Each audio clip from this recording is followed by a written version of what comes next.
Okay, so we're going to finish the parak today. Very long parak. Cheskas Habatim. We're at the Mishnah on the first wide line on Daf Samech. And the Mishnah says, this is a famous Mishnah. We've seen it several times already. Lo yiftach adam l'chatzer hashutfim. This goes back. We've had this on. We discussed this extensively in the first parak, so there's not much Gemara here. Lo yiftach adam l'chatzer hashutfim pesach keneged pesach v'chalon keneged chalon. A person owns a home in a chatzer, in a courtyard, together with his neighbor.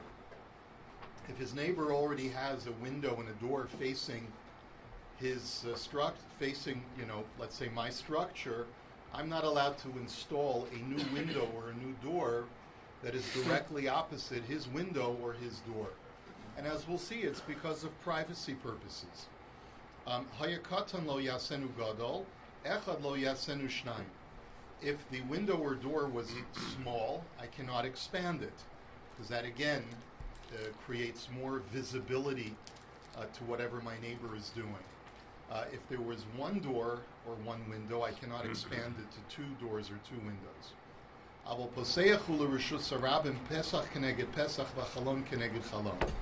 But what I am allowed to do is, let's say my house is not in a private chutzner, but it's on Bathurst Street in a Rishus Harabim. And on the other side of Bathurst is my neighbor's home. I'm allowed to build a door or a window that's exactly opposite his door or window because there's a Rishus Harabim in between. So that's not really intruding into his privacy any more than the public already is. I can therefore also expand my window or door, and I can convert one door into two or one window into two. Let's take a look at the Gemara. So where do we get this idea from that I'm not allowed to build a door or window opposite my neighbor's door or window? Amar Rabbi Yochanan da Amar Kratz, famous pasuk, Vayisa Bilam Eseina, Vayar Yisrael Shochein Lishvata. That Bilam lifted up his eyes before he had this divine prophecy of Matovu Alecha Yaakov, and he looks out and he sees the tents of the Jewish people, each tent according to its tribes. Ma Ra'a, Ra'a She'ein Pischei Oholeihem Mechuvanim Zelazeh. He noticed that all of their tents had their tent openings not in front of the other neighbors. So there were no two tent openings that were opposite each other. Amar Re'uyin Halalu Shetashrei Aleihem Shechina. And he said, because of their modesty and their privacy, they are worthy of having the divine presence rest upon him. And that's why he said, Matovu Ahalecha, how goodly are your tents, O Jacob. Hayakatan lo ya'asenu gadol. If it was small, you're not allowed to expand it and make it larger, again for privacy reasons. Sava Rami bar Chama lemeimar bar Dalid lo l'shavuye bar Temanya de kashakal Temanya b'chatzer aval bar Tarte l'shavuye bar arba shaper dami. Now Rami bar Chama did not initially understand the Mishnah the way we've explained it. He understood that the reason why you're not allowed to expand a door has got nothing to do with privacy issues, but rather has to do with encroachment issues. Now, this requires us to go back to the first parak of Bava Basra and Daf Yomi Bava Basra. We learned that whenever you divide a chutzner, you have to divide it evenly. So you draw a dividing line down the center, and you can only force your neighbor to divide a chutzner is if there's 4 by 4 amos on each side of the chutzner. But that's not counting door space. Every door is entitled to a 4 by 4 utility space immediately in front of the door. So let's say neighbor A has one door and neighbor B has two doors. So you allot 4 by 4 for neighbor A, and for neighbor B you allot 2 squares of 4 by 4, and then you divide the remaining real estate with a dividing line down the center. So therefore, Rami bar Chama thought that the reason why you're not allowed to convert one door into two doors is because you're sort of poaching real estate from the total floor plan of the chutzner.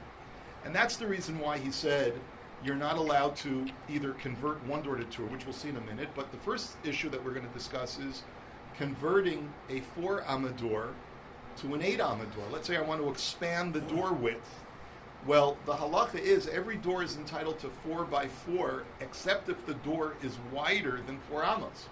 If the door is 6 amos wide, then I'm entitled to a 6 by 4 area in front of the door. If it's 8 amos wide, then I'm entitled to an 8 by 4 area in front of the door before we start looking at what real estate is remaining.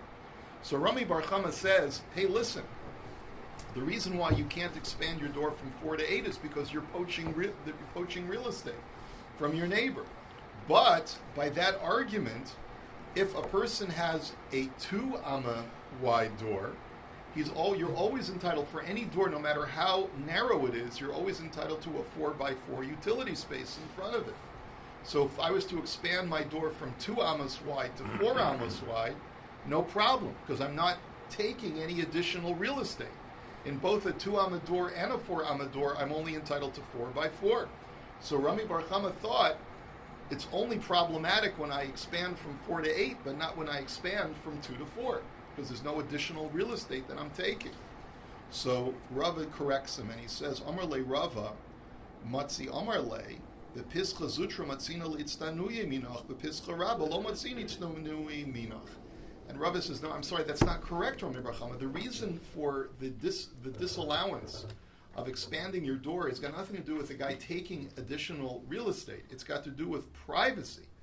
And the neighbor can say, when you had a narrow door of 2 amos, I was able to better protect myself from your gaze. You know, I could look out and I could see that, you know, you only have a certain view from that narrow aperture that's coming out of your door. Now that you've put in French doors and you've expanded this thing, you know, all the way, you have a much better view of what's going on in my property, and that makes me uncomfortable. And a neighbor has a right to do that. Echad lo yasenu shnayim. And similarly, if I have 1 door, I'm not allowed to turn it into 2 doors. So once again, the same issue. Sover Rami Bar Chama Lameimar Bar Arboy L'Shavuye Trey B'nei Tartei Tarti Dekoshakol Tmani B'Chadzer Aval Bar Temani L'Shavuye B'nei Arbo Shaper Dami.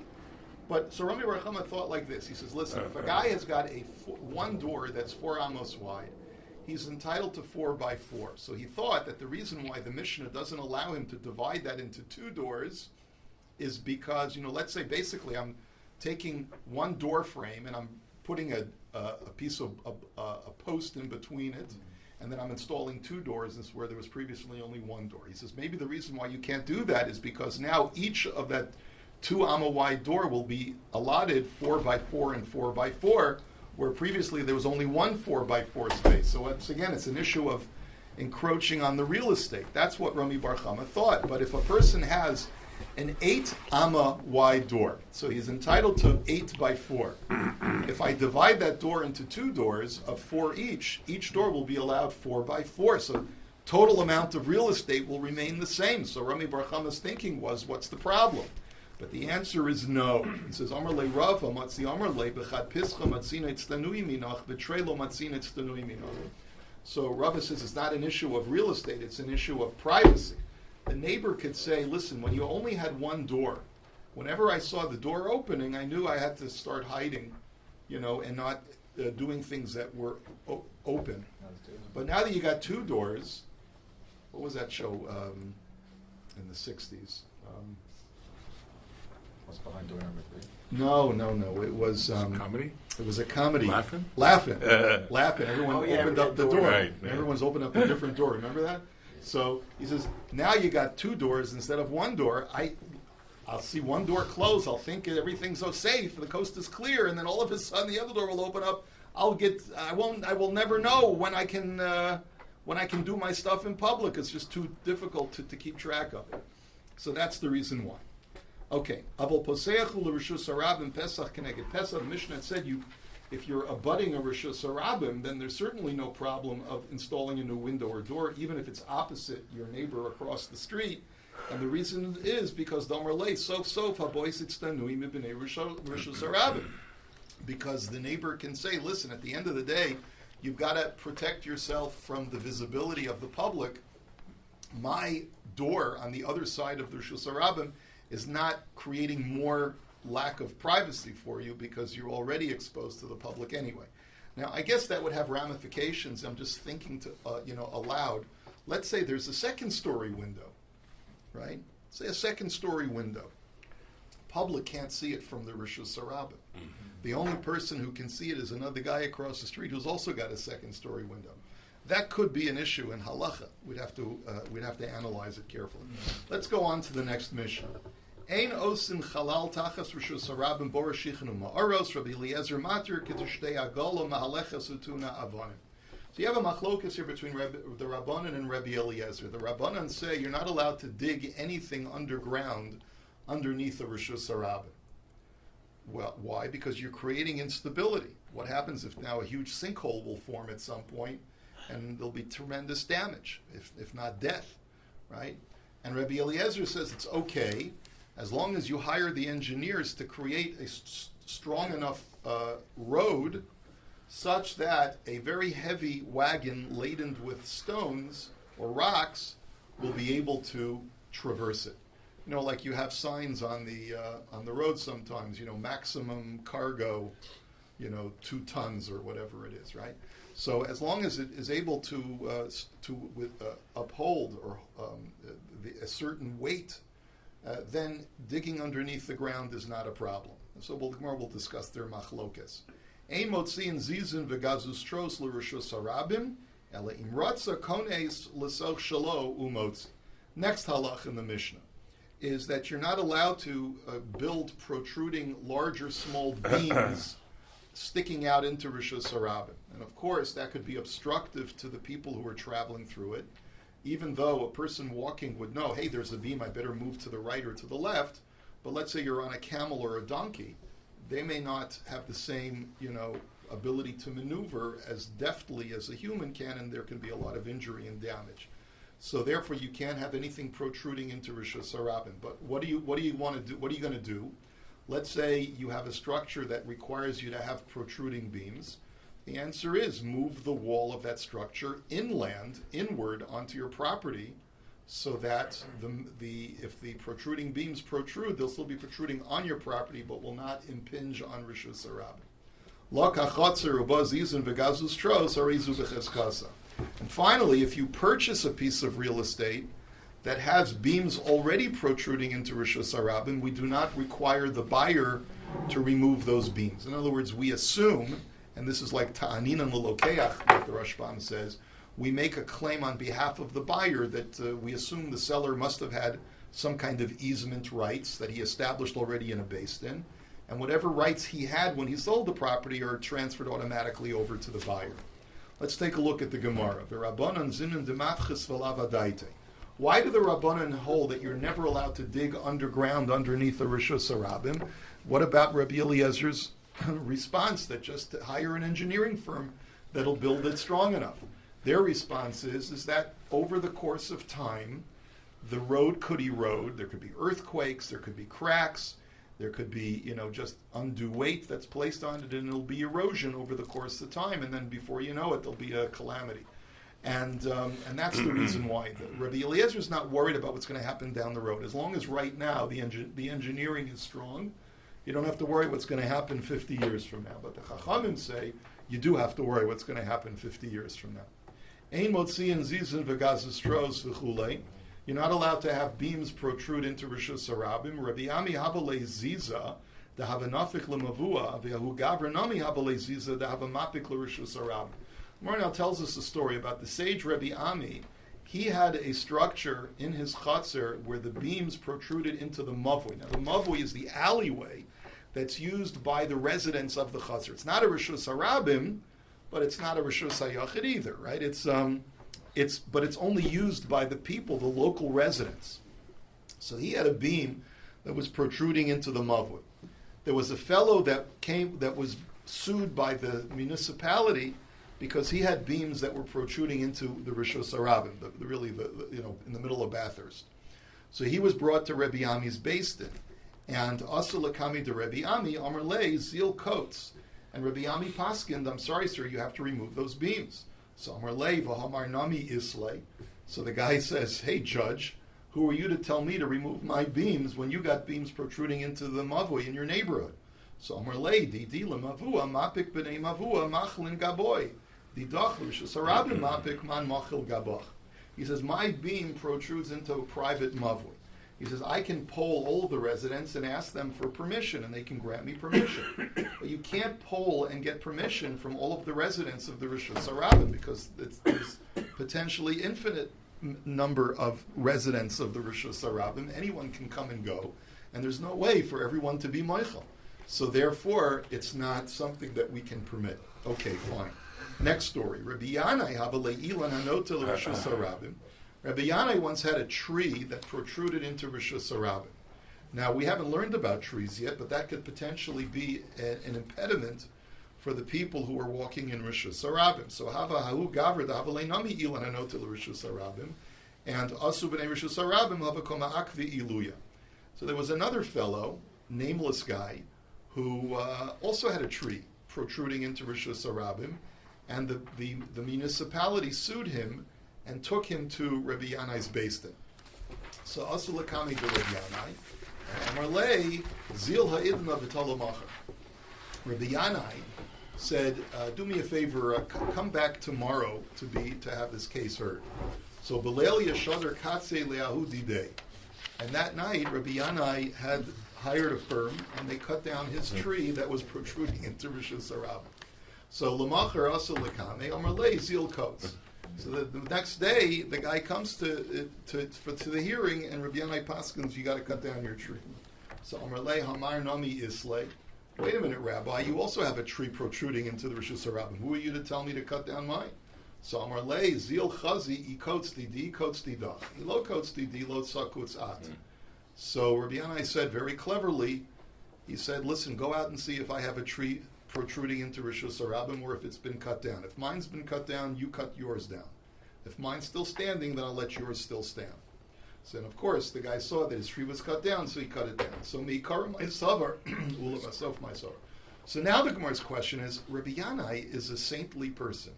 He's not going to violate halacha. What did he think? Why did he think that it was okay to allow his tree to protrude into Rishus Harabim until finally he sort of woke up after he got the court case? Like, was he just willing to let things slide until he was directly contradicted?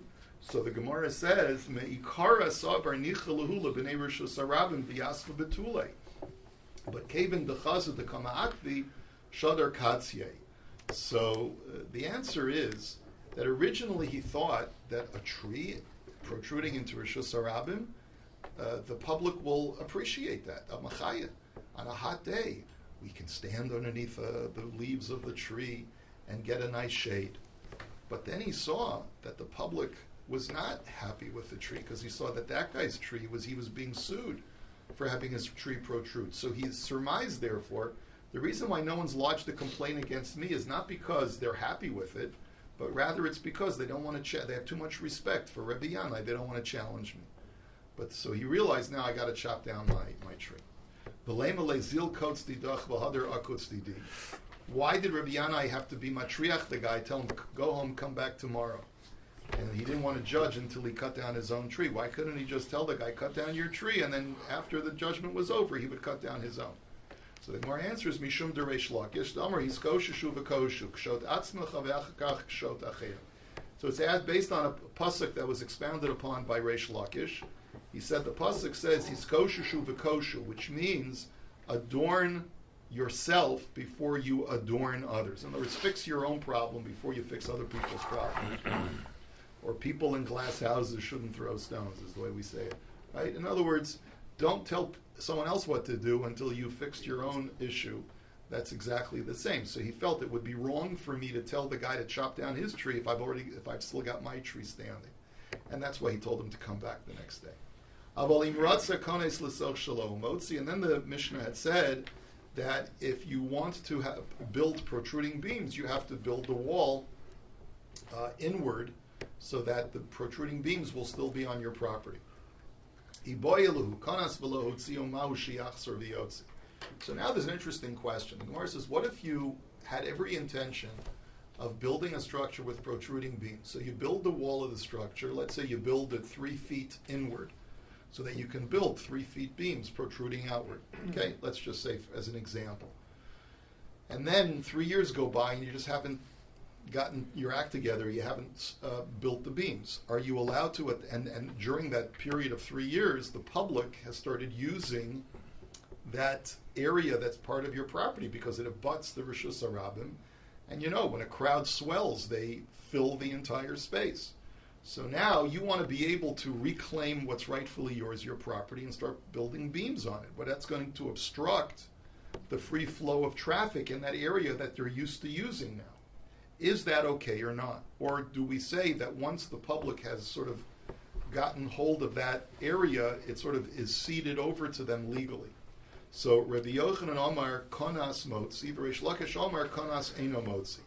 So the way that the machlokus is presented initially is that Rabbi Yochanan says it's your property, so you can build out on it, and Reish Lakish says no, you cannot. So Amar le Rabbi Yaakov le Rabbi Yirmiyah bar Tachlifa Asperi lecha lahotzi kuli alma lo pligi demotzi.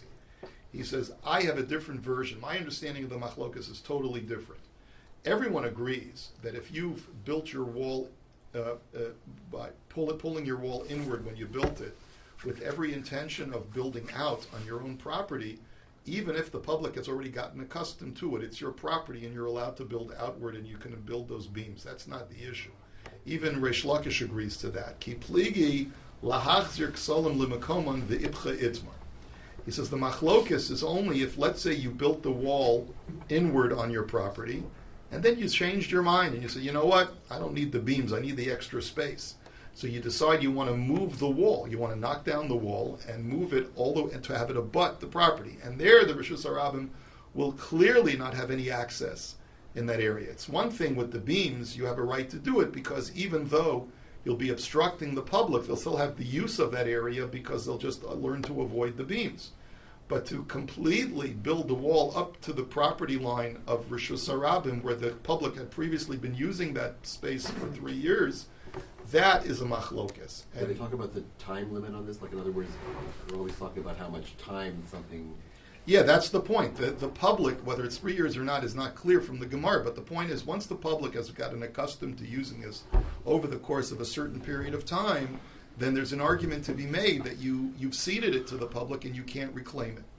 And the opposite was said. It's not Rabbi Yochanan being more lenient on behalf of the landowner, but just the opposite. Rabbi Yochanan Omar Eino Machzir, Reish Lakish Omar Machzir. Rabbi Yochanan is more Machmir, and he says once you've ceded that wall or that land to the public, you cannot reclaim it by building the wall up to the property line. And Reish Lakish says that you can. So Rabbi Yochanan Omar Eino Machzir Mishum de Rabbi Yehuda. And the reason why the opinions are switched is because we want to align Rabbi Yochanan with Rabbi Yehuda, whose opinion we paskin like in most situations. Because what did Rabbi Yehuda say? The Amar Rabbi Yehuda, Meitzar shehechaziko bo rabim asa lekalkalo. Rabbi Yehuda has an interesting halacha, which is like this. Let's say there are two fields that abut each other, okay? And the public has gotten accustomed to using a pathway that's between those two fields as a shortcut from point A to point B. And everyone uses it, Let's say it's like, a bus stop. And everyone uses this pathway to get from the bus stop back to the main thoroughfare. Right? So that's an easement, right? So even though that property is really private property, once the public has become accustomed to using it over time, neither owner of either field can say, I'm blocking it from the public. So adverse possession, it's called. Adverse possession. Adverse possession. Excellent. Thank you. Right. So that's what Rav Yehuda says. And therefore Rabbi Yochanan says, in the same vein, if I've already ceded my real estate for public use, I cannot later reclaim it and build up onto the borderline, even though technically it's my property. And Reish Lakish Omar Machzir Hani Mili Heicha Delek Ravacha Hacha Ha'ika Ravacha. And Reish Lakish disagrees. He says the two cases are not comparable. In the cases of that adverse possession, is that what you said, Matthew? In the case of adverse possession, if I reclaim that pathway, I'm completely blocking off the public. They no longer have any use of that area. But by moving the wall all the way up to the property line, it's not like I'm blocking the public's access. I'm just narrowing it to where it originally was. So I'm not completely depriving them of their ability to use that road. And that's the reason why Reish Lakish says we we go more towards the landowner than we do towards the public use in this case. So that's the machlokas, Reish Lakish and Rabbi Yochanan.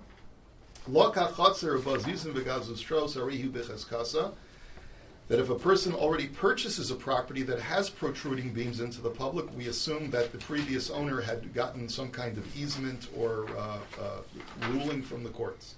Amar Rav Huna nafla chozer ubona osa. And we go so far as to say that if that wall collapses and the guy wants to rebuild it, he can rebuild it with its protruding beams exactly the way it was before. So Meisvei, let's challenge that. Ein mesayidin ve'ein mekayerin ve'ein mefayichin bizman hazeh. Lo kachotzer mesuyedes mechuyeres mefuyeches harezu becheskasa nafla eino chozer ubona osa. Now this brisa is a very important halacha, and it basically states like this: after the times of the destruction of the temple, a person is obligated to make a zecher l'churban. You have to remember the destruction. So you're not supposed to overly celebrate or rejoice. And part of that is that the walls, the color of the walls of your courtyards and houses should not be overly colorful or bright. So you're not allowed to plaster your walls with very, very white wash plaster or with illustrations or with bright colors. But rather, everything is supposed to be like a subdued brown or gray. And that's the halacha. But then the Brisa says, but if you bought a courtyard which already had whitewashed walls, you're not obligated to dampen their color. But if the walls fall down and you need to rebuild them, you're not allowed to whitewash them again or color them again. You have to give them the gray, subdued color. So the question is, why is it that you're, in that case, that if it falls down, you're not allowed to rebuild it with its whitewash, but over here, if it falls down, you're allowed to rebuild the beams, even if they're protruding into the public? So the Gemara answer is Isur Rishayni. Well, there's a basic difference. In our case, with the beams, we're not dealing with the prohibition of remembering the Churban. We're just dealing with whose right is it of access. And that right of access has not changed just because the wall fell down. So therefore, your right of access is the same, and you can build the beams back into the public thoroughfare. But in the case of the collapsed walls, there's an actual prohibition to have whitewashed walls. So therefore, the reason we were lenient on you is because it's already there. We're not going to force you to dismantle or repaint the walls. But once they fall down, you're not allowed to build walls that are whitewashed.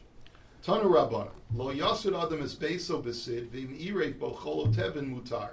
And Rabbi Yehuda Omer irev bo chol harezet tarkesid va'asur tevin mutar. So both opinions in this brisa say that you're not allowed to whitewash your house with this very bright limestone plaster, but if you mix in sand or straw, then you're dampening its color, and therefore it's permitted.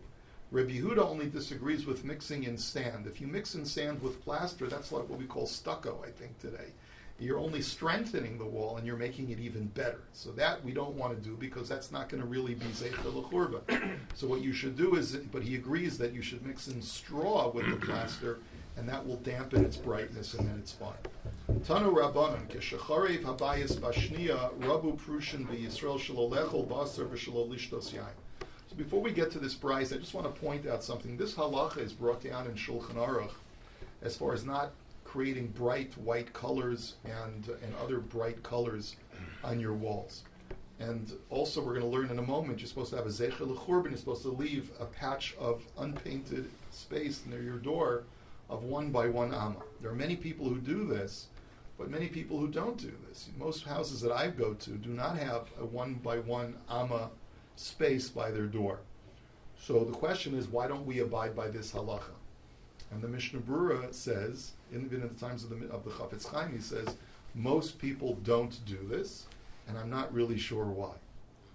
It's one of those very strange commentaries of a modern posek who basically says this halacha is not abided by and large, and I'm not really sure why. I would venture to suggest that there are so many Zeicher L'Churbans, especially in Europe, pre-war Europe, there were so many Zeicher L'Churbans that it wasn't necessary to do the additional things. But that's just my suggestion. But But certainly the idea of having a one-by-one space that's unpainted is certainly something that one should consider when they're repainting their house, to leave an area that's unpainted. Anyway, the Brisa now tells us when the temple was destroyed, there were many people who felt that we needed to be ascetic, to show, like for self-flagellation. We have to show how distressed we are over the destruction of the temple. So they wanted to make a policy that people should not eat meat or drink wine. So nitful lahen Rabbi Yeshua, Amar lahen bonai b'pnei ma atem ochlim basar ve'ein atem shosen yain. So Rabbi Yeshua decided to address these people. He says, my children, why is it that you've decided not to eat meat or drink wine? So Amru lo nochal basar shemimenu makriven al gabi mizbeach v'achshav batel nishta yain shemenaschem al gabi mizbeach v'achshav batel. So they said, how can we eat meat if the place of the temple, which used to offer meat sacrifices, no longer is extant? How can we drink wine if the place where we used to offer wine libations in the temple is no longer extant? So Amr lahem im kain lechem lo nochal shekvar batlu menachos. So they said, well, by that token, we shouldn't eat bread because we offered flour offerings and we can't do that anymore. So they said, you know what, Rabbi, you're right. Efshar b'peiros. You're right. From now on, no more bread. We're just going to eat produce. We'll have cucumbers, tomatoes. Not bad. It's what a low Carb. we'll have a low carb diet, right? So peiros lo nochal shekvar batlu bikurim. So they said. So Rabbi Yeshua says to them, but produce also. We can't bring bikurim to the temple, which is all produce. So we should eliminate produce. So Efshar b'peiros achem, they said, you're right. We'll eliminate the 7 species that you can bring for bikurim, and we'll just have cucumbers and tomatoes, right? So mayim lo nishta shekvar batel misuch hamayim. But then he said, but we shouldn't drink water ever again because we can't do the water libation on Sukkot anymore. So shasku. So at that point, they didn't have a response because you're not going to live without wine and water. You got to have some beverage. So Amar lahen bonai bo v'omar lachem shelo lihisabel v'omar lachem colon. He says, my children, let me explain to you. He says, shelo lihisabel kol ekar I efshar shikvar gaz nigzur gezeir. To tell you not to mourn at all for the Churban I can't do because the Nevi'im told us to mourn. But uli hisabu yoser idai efshar shein goes nigzeir alat zibur elam ken robat zibur yechol lamod ba. But to tell you to go all the way and to deprive yourself of everything, that's also not appropriate. You can never decree on a community something that you know is not feasible. It's not practical, that they're not going to abide by. There's a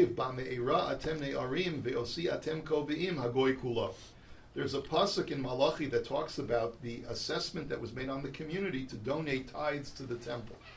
And the Navi says that you people are neglecting to bring your proper due to the temple, but the last 2 words of the pasuk are Hagoy Kulo, that which is something that you had all agreed upon to do. What you see from that verbiage in the pasuk is when the community is capable of agreeing to come to consensus to do something, then it's okay to make such a decree. But if at the very beginning you know that most people are not going to be happy with this, they're not going to want to do it, so then you shouldn't make such a decree. So Elakach Amru Chachamim Sad Adam Espeso Besidu Mishayr Bo Davar Muat V'Kama Amar Rabbi Yosef Ama Al Ama. But rather, said Rabbi Yeshua, here's what you should do. In other words, forget about the meat and wine. Be gesund and let the butchers make a parnasa. Let Simcha wines make a parnasa. Have meat and drink wine. But what you got to do is, from now on, whenever you whitewash your houses, leave over a square amma that is without paint. Amar Rav Chisda Keneged HaPesach Osa Adam Kol Tzarchei Seuda U'Mishayer Dover Muat Ma'hi Amar Rav Papa Kasa Daharsa. In a similar vein, and this is codified in Shulchan Aruch as well, when you make a nice festive meal, you should always leave some small thing off the menu. And it doesn't have to be expensive. It could just be like some minor thing. And so what's an example? The fish hash. Fish hash is a very inexpensive, it's like a poor man's caviar. They basically would take guts from the fish, fry it in oil and flour. It was like fish cakes for poor people. If even that is the one thing that you don't put on the table, then that's enough. Just let you remember that there's one thing you're depriving yourselves of in the Suda. Osa Isha told that to a Hungarian. Osa Isha koltach shiteha u'mishayeres dover mu'ah. Then another thing is that a woman should, spruce herself up with all different kinds of jewelry and cosmetics, but she should leave out one thing. So what is that? What's an example? Maihi amarav bas tzida. She should leave out just, the temple hair.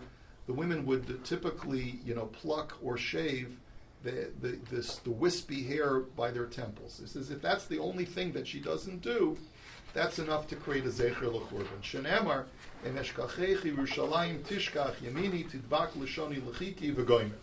That if I forget thee, O Jerusalem, may my right hand forget its cunning, may my tongue stick to its palate if I do not remember you. Imlo ala es Yerushalayim, if I don't make Yerushalayim the head of all of my rejoicing. So that pasuk indicates that there's got to always be something in your life that reminds you of the Churban. But now the Gemara asks on the last part of the pasuk, Ma'al rosh simchasi. What does it mean that at the head of all of my joy, I will never forget you? So Amar Rav Yitzchak ze'if ramakla shabarosh chasanim. The word head refers literally to a head. It means that you're supposed to put ash on the head of a chassan right before he gets married, which is our minhag even to this day. Amar le Rav Papa le Abaye heicha manach la b'makom tefillin. And where should you place it? Where on his head should you place the ash? Exactly on the place where you put his tefillin. Shenamar lasum la'avelei Zion laseis lam pe'er tachas efer. To place for the mourners of Zion pe'er tachas efer. The word afer refers to ash. Pe'er is a word that's used for tefillin in Sefer Yechezkel. And so therefore we know that the pasuk connects the two. It's interesting that the word pe'er and afer have exactly the same letters. You just jumble them to change from ash to something beautiful. Furthermore, if anyone properly mourns for Jerusalem, they will have the merit to see its rebuilding and rejoicing. Rejoice for Jerusalem, all who mourn for it. Tanya Amar Rabbi Yishmael ben Elisha miyom shechar beis hamikdash dinu shenigzol atzmenu shelo lechol basar v'lo lishtos yayin ella ein gozum gzeira latzibra elam ken rav atzibra yicholun lamod ba. Same thing we saw before. Rabbi Shmuel says that really from the day that the temple was destroyed, we really should have decreed that no one should eat meat or drink wine, but we cannot decree something that we know is not practical for the community to uphold.